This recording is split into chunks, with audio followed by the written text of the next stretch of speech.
इसीलिए वोट की चोरी कर रहे हैं। ये वोट की चोरी कर रहे हैं क्योंकि ये जानते हैं कि इस देश की जनता जाग चुकी है। अगर अतीत में हम बात करें तो इनकी वोटी बंद हो जाएगी, लेकिन हम अतीत की बात नहीं करते, हम वर्तमान की बात करते हैं, हम अपने आज की बात करते हैं। और अब चुनाव आने वाला है तो ऐलान कर दिया कि लोग 10,000 रुपए लो। अगर जनता जागरूक हो जाती है तो ऐसे नेता जो है ना, जो अपनी महलों को बनाने में पड़े रहते हैं, जो अपने चेहरों को चमकाने में पड़े रहते हैं, ये घबराने लगते हैं। इसीलिए वोट की चोरी कर रहे हैं। ये वोट की चोरी कर रहे हैं क्योंकि ये जानते हैं कि इस देश की जनता जाग चुकी है।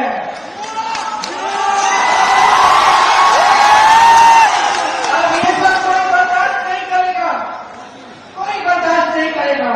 ये जो नौजवान यहाँ खड़े हैं, शिक्षित हो कि नहीं हो बताओ,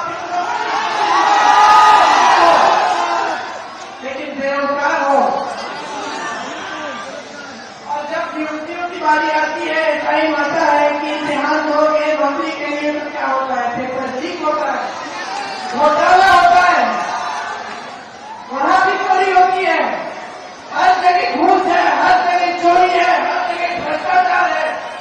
जहां देखो एक सड़क नहीं बनती है बगैर भ्रष्टाचार के, पुल नहीं बनता है, एक खंभा नहीं लगेगा बिजली का बगैर भ्रष्टाचार। और इनकी ये हिम्मत है कि आपके सामने आकर के भविष्य की बातें करते हैं, अतीत की बातें करते हैं।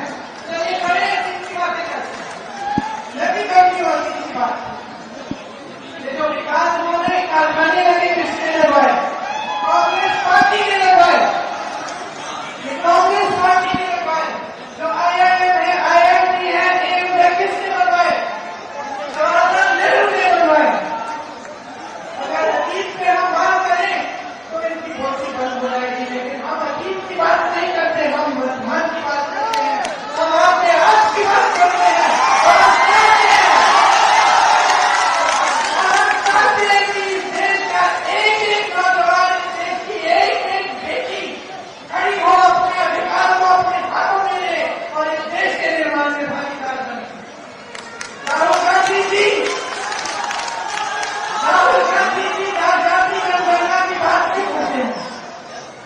सामाजिक समानता की बात क्यों करते हैं? सामाजिक न्याय की बात क्यों करते हैं? क्योंकि आज भी पूरी तरह से प्रतिनिधित्व नहीं है पिछली जातियों का, पिछली जातियों का, दलितों का, अल्पसंख्यकों का। पूरी तरह से प्रतिनिधित्व नहीं है। और जितनी आबादी है उतना प्रतिनिधित्व नहीं है। तो वो चाहते हैं कि सामाजिक न्याय हो, कि जाति जनगणना हो। आपको मालूम है कि जब उन्होंने जाति जनगणना की बात शुरू की तो मोदी जी से लेकर भाजपा के छोटे से छोटे नेता ने विरोध किया। फिर पिछले चुनाव में उनको लगा कि जनता का समर्थन तो है, क्योंकि जो चुनाव का नतीजा था वो उनकी खुशी के लायक नहीं था। उनको पता चला कि यहाँ तो कुछ बदल रहा है। तो फिर उन्होंने कहा कि चलो बिहार में भी जाति जनगणना करते हैं। फिर क्या हुआ? ठंडे बस्ते में डाल दिया गया। गए कचहरी, ऑर्डर निकलवाया और ठंडे बस्ते में डाल दिया। और वही जाति जनगणना कांग्रेस ने तेलंगाना में कराई और उसके तहत वहां पे सारा काम हो रहा है।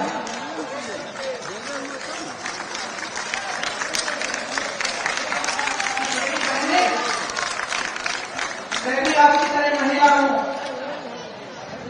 मैं समझती हूं किस तरह से एक महिला को हमेशा, चाहे किसी भी, चाहे बड़े घर की महिला हो, चाहे गांव की महिला हो, चाहे शहर की महिला हो, चाहे गरीब महिला हो, हमेशा समाज का पूरा बोझ उठाने वाली महिला हो। महिला ही सब काम करती है, घर पे भी, बाहर भी, खेती में भी, ऑफिस का काम भी हो, फिर भी घर का काम करेगी। आप सब जानती हो, आंगनबाड़ी का काम करती हो, आशा बहुएं हैं, कितना काम होता है, 24 घंटे होना पड़ता है। रात में आपको फोन आएगा, जाना पड़ेगा, आपको बुलाया जाएगा। इतना मुश्किल है जीवन, इतना संघर्ष है जीवन में। तो आप मुझे बताओ, 20 सालों से सरकार रही है, वहां मोदी जी ने अपने रिमोट कंट्रोल से चलाई है, आपके लिए क्या किया? और अब चुनाव आने वाला है तो ऐलान कर दिया कि लो 10,000 रुपए लो। क्या मतलब है इसका? क्या मतलब है इसका? कि जब आपसे फायदा लेना है, जब आपसे फायदा लेना है तो आपके लिए स्कीम निकाली जा रही है, और जैसे ही चुनाव खत्म होगा, भगवान जाने आपको 10,000 मिलेंगे या नहीं मिलेंगे, या आपके लिए कुछ करेंगे या नहीं करेंगे। आप अच्छी तरह से जानते हैं, मेरे से अच्छे से जानते हैं। तो नियत पहचानो इनकी, नियत पहचानो, नियत सीख ले।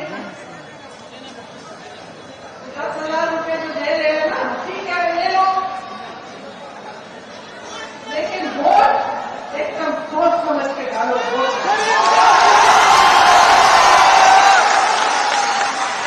गरीबदास को देना है। आत्मसम्मान है तुम्हारा, तुम इस देश की नारी हो, आत्मसम्मान है तुम्हारा। जो तुम झेलती हो ना, कोई नहीं झेलता, कोई नहीं झेलता। ये जितने भी खड़े हुए यहाँ पे पुरुष, इनको पता भी नहीं है कितना झेलते। आत्मसम्मान है तुम्हारा, कर्ज है तुम्हारा अपना। ये देश की जो नई पीढ़ी है, उसकी परवरिश तुम करती हो, उसे बड़ा तुम करती हो। चाहे कुछ भी हो जाए, कितने भी संघर्ष करने पड़े, जितनी भी तुम्हें उसके लिए जो भी करना पड़े तुम करोगी, लेकिन उस नई पीढ़ी को तुम आगे बढ़ाओगी, किसी न किसी तरह से शिक्षित करोगी।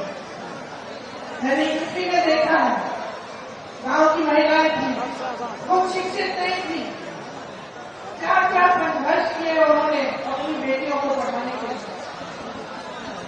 इसीलिए आपको सम्मान है आपका। ये पूरा समाज जो है, ये पूरा देश जो है, इसको आप जीवित रखती हैं, इसको आप मजबूत रखती हैं, इसकी परवरिश आप करती हैं।